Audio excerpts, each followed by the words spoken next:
So the most important thing when you start sewing in jersey with your household machine is that you do your tests. And you might be impatient and feel like you just want to get started right away, but it's really important because we need to learn how our machine's seam allowance is and which seam is best to use.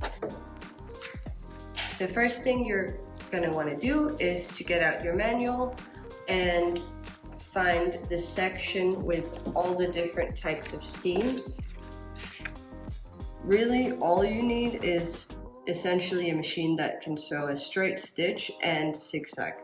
But if your machine does have many different types of seams, you can try out, like I have done here, which one you like best. There are seams that are called overlock seams, and those are the ones you're going to want to look for. So the first one I tried was just the regular zigzag stitch, which is stretchy like it's supposed to be, and it makes this cast over the edge so it doesn't fray, and it's secure for washing and everything. I did 2 other tests for the overlock seams that are also very stretchy. The last one I did is this one, which looks quite similar to a professional overlock. It is also the slowest stitch. It was very slow. When you do your test, you're going to want to measure how wide your seam is, and that doesn't matter if you're using this seam or any other. You just have to measure how wide it is, because in the jersey patterns the seam allowance is 0.75 millimeters.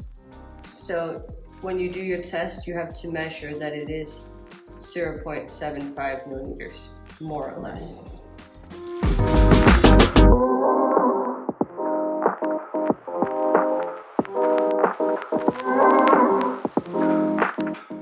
In my machine, the way it came when I bought it, it had this package of different needles in it, so check your machine, maybe it has this as well. You're also going to want to make sure the seam or the stitch tension is kind of in the middle area. Let's say it's the shoulder seam and you have your front and your back, and you place them right side against right side.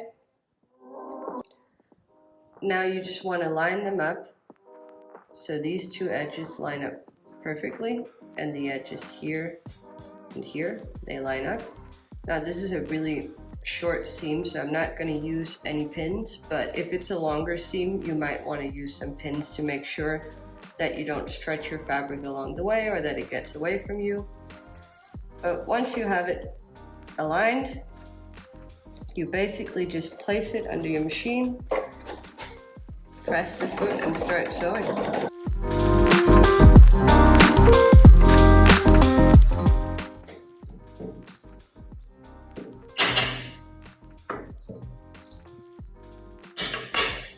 If you do have an overlocker at your disposal, I would definitely recommend you to use it for jersey styles, just because it's a lot faster and it looks a little bit more professional.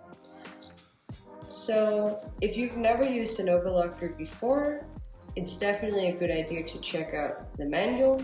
Remember that if you don't have the physical manual, it doesn't matter. You just need to look at the name and model and find it online, and look through the manual on which kind of settings to do, and if you have never threaded it, how to do that. You can find all of that information in the manual.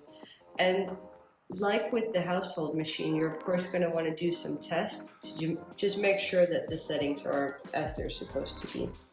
So the special thing about the overlocker is that it has this knife here, and that knife basically is going to cut the edge to make sure that it's really nice and smooth, while these threads are casting over the edge.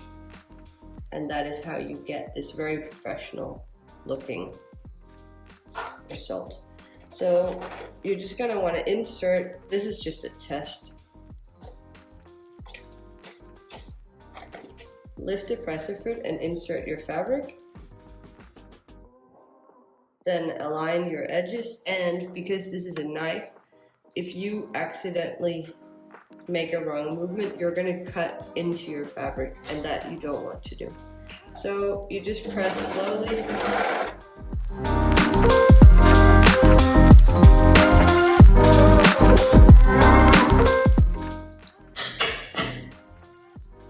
But as you can see, it's super fast and it looks really professional. Please remember to like the video and subscribe to our channel so that we can keep making more videos like this.